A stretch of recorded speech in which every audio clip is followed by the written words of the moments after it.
और अब हम आपको हमारे ही देश में हुई एक बड़ी अजीब सी घटना के बारे में बताएंगे। आज भारत सरकार में सूक्ष्म, लघु और मध्यम उद्यम मंत्री नारायण राणे को महाराष्ट्र के मुख्यमंत्री उद्धव ठाकरे पर एक विवादास्पद टिप्पणी करने के लिए गिरफ्तार कर लिया गया। यह इस तरह का हमारे देश में पहला मामला है जब किसी मुख्यमंत्री ने एक बयान को लेकर किसी केंद्रीय मंत्री की गिरफ्तारी करा दी।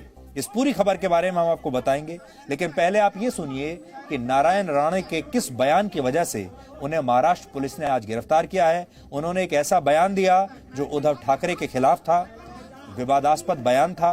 पहले आप सुनिए उन्होंने कहा क्या था। 1,57,000 लोक गेली हो महाराष्ट्रात, यांच्यामुळे काय उपाय नाही, वॅक्सिन नाही, हे नाही, ते नाही, स्टाफ नाही, डॉक्टर नाही, भयावह परिस्थिती महाराष्ट्राच्या आरोग्य विभागाची होती। बोलायचा अधिकार तरी आहे का? बाजूला म्हणा एखादा सेक्रेटरी ठेवा आणि विचार बोल, त्याशी नाही काय। किती वर्ष आली देशाला संतुलन? तिलक महोत्सव काय हे असतो तर कानाखाली चढवली। हे काय देशाचं तुम्हाला स्वातंत्र्य दिनाची माहिती नसावी? तो नारायण राणे कह रहे हैं कि मैं होता तो कान के नीचे बजाता। नारायण राणे के इसी बयान को लेकर महाराष्ट्र में 3 अलग अलग जगहों पर उनके खिलाफ एफआईआर दर्ज हो गई और आज जब उन्हें रत्नागिरी जिले से गिरफ्तार किया गया तो उस समय वो खाना खा रहे थे, लेकिन पुलिस ने जरा भी देरी नहीं की कार्रवाई में। और नारायण राणे भारत सरकार में केंद्रीय मंत्री होने के साथ साथ महाराष्ट्र के बड़े नेता भी हैं। 1999 में बनी शिवसेना बीजेपी की गठबंधन सरकार में वो खुद मुख्यमंत्री रह चुके हैं और उद्धव ठाकरे के पिता बाल ठाकरे के वो बहुत करीबी थे, बल्कि बाल ठाकरे ने ही उस जमाने में नारायण राणे को महाराष्ट्र का मुख्यमंत्री बनाया था। नारायण राणे का राजनीति का जो सफर है वो शिवसेना के साथ ही शुरू हुआ था, लेकिन आज उद्धव ठाकरे के खिलाफ बोलने पर वो इस समय जेल में है। हालांकि उद्धव ठाकरे और उनके बीच ये पहला टकराव नहीं है। 2003 में जब बाल ठाकरे ने उद्धव ठाकरे को शिवसेना का कार्यकारी अध्यक्ष बनाया, तब नारायण राणे ने इस फैसले का विरोध किया था। यहीं से नारायण राणे और उद्धव ठाकरे के बीच राजनीतिक दुश्मनी शुरू हो गई और फिर वर्ष 2005 में पार्टी विरोधी गतिविधियों के लिए बाल ठाकरे ने उन्हें शिवसेना से निकाल दिया और फिर पहले वो कांग्रेस में शामिल हुए और बाद में बीजेपी में आ गए। लेकिन उद्धव ठाकरे के साथ उनका ये टकराव आज तक ऐसे ही जारी है। अब हमें यह देखना है कि यह सही हुआ है या गलत। आज हमें लगता है कि मुख्यमंत्री के खिलाफ बोलने पर एक केंद्रीय मंत्री को गिरफ्तार करना एक गलत परंपरा की शुरुआत है। इस समय गैर बीजेपी शासित राज्यों में, खासकर महाराष्ट्र और पश्चिम बंगाल में, राज्यपालों पर सबसे ज्यादा टिप्पणी होती है। पिछले दिनों शिवसेना ने अपने मुखपत्र सामना में राज्यपाल भगत सिंह कोश्यारी को एक राजनीतिक एजेंट बताया था, लेकिन तब महाराष्ट्र में कोई एफआईआर दर्ज नहीं हुई, जबकि भारतीय संविधान के मुताबिक राज्यपाल का संवैधानिक दर्जा मुख्यमंत्री से भी बड़ा होता है। लेकिन नारायण राणे के मामले में एफआईआर से लेकर गिरफ्तारी तक के काम में कुछ ही घंटे का समय लगा। फटाफट एफआईआर हुई और फटाफट गिरफ्तारी हो गई।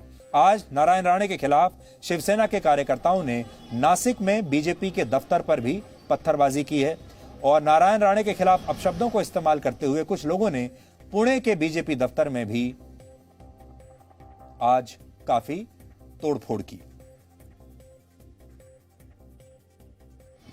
शिवसेना के कार्यकर्ता अब ये कह रहे हैं कि अगर नारायण राणे उन्हें कहीं भी मिल गए तो वो उन्हें बीच सड़क पर पीटेंगे। सोचिए, शिवसेना के ये कार्यकर्ता एक केंद्रीय मंत्री के लिए ऐसी बात कहते हैं, लेकिन उन पर कोई एफआईआर दर्ज नहीं होती। और जब जब नारायण राणे ऐसे वक्तव्य करेंगे तब तक उसको ठोका जाएगा। आज तो सिर्फ यहाँ पे प्रतिमात्मक ठोक रहे, लेकिन जिस दिन पुणे में आएगा उस दिन शिव सैनिक पूरे तौर से उनके आंग पे जाएंगे और उनको ठोकते रहेंगे। महाराष्ट्र की उद्धव सरकार की असहनशीलता को आप कुछ उदाहरणों से भी समझ सकते हैं। इसी साल फरवरी में महाराष्ट्र के सोलापुर में शिवसेना के कार्यकर्ताओं ने एक बीजेपी कार्यकर्ता के चेहरे पर स्याही पोतकर उसे साड़ी पहनाकर शहर में उसका जुलूस निकाला। बीजेपी नेता की गलती सिर्फ इतनी थी कि उसने उद्धव ठाकरे के खिलाफ बयान दे दिया था।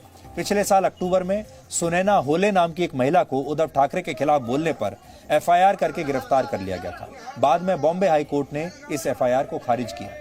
पिछले साल सुशांत सिंह राजपूत के मामले में उद्धव ठाकरे के खिलाफ सोशल मीडिया पर पोस्ट लिखने और बयान देने वाले लोगों के खिलाफ 10 एफआईआर दर्ज हुई थी। और कोरोना की पहली लहर के दौरान मुंबई पुलिस ने भी एक आदेश जारी करते हुए कहा था कि जो व्यक्ति सरकार द्वारा लिए गए फैसलों के खिलाफ असंतोष फैलाएगा, ऐसे लोगों पर कानूनी कार्रवाई होगी।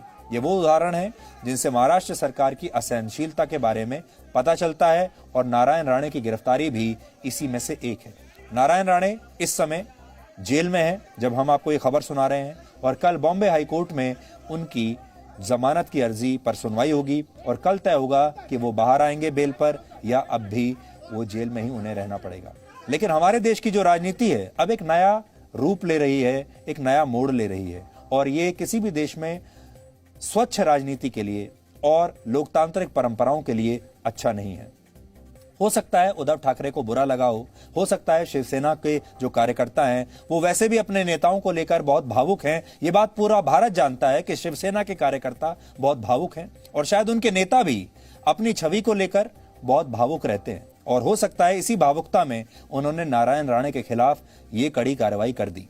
लेकिन ऐसा नहीं होना चाहिए, हमारा ऐसा मानना है, क्योंकि अगर ऐसा होने लगा और ये परंपरा बन गई तो आपको हर राज्य में इसी तरह के मामले देखने को मिलेंगे। एक मुख्यमंत्री अपने खिलाफ आवाज उठाने वालों को, विरोधी नेताओं को इस तरह अगर जेल में डालने लगेगा तो इस देश में राजनीति करना भी मुश्किल हो जाएगा और इस देश में मीडिया के लिए भी सच बात कहना बहुत मुश्किल हो जाएगा। इसलिए हम नारायण राणे से भी अपील करेंगे कि वो अपनी भाषा पर संयम रखें, क्या बोलते हैं, क्योंकि वो एक केंद्रीय मंत्री हैं। ये भी बात आज समझनी होगी। नारायण राणे कोई छोटे मोटे व्यक्ति नहीं है, केंद्रीय मंत्री हैं। मीडिया के सामने ऐसी बात कर रहे हैं, मीडिया के सामने इस तरह की भाषा का प्रयोग कर रहे हैं, उससे भी एक गलत परंपरा की शुरुआत होती है। और उद्धव ठाकरे भी एक राज्य के मुख्यमंत्री हैं, उन्हें भी ये देखना चाहिए कि वो अपने राज्य में लोकतांत्रिक व्यवस्था को ठीक रखें और बोलने की जो आजादी है उसे ना दबाया जाए, तो ये बेहतर होगा सभी पक्षों। Presenting B News app available on Google Play and App Store. Download it now. के लिए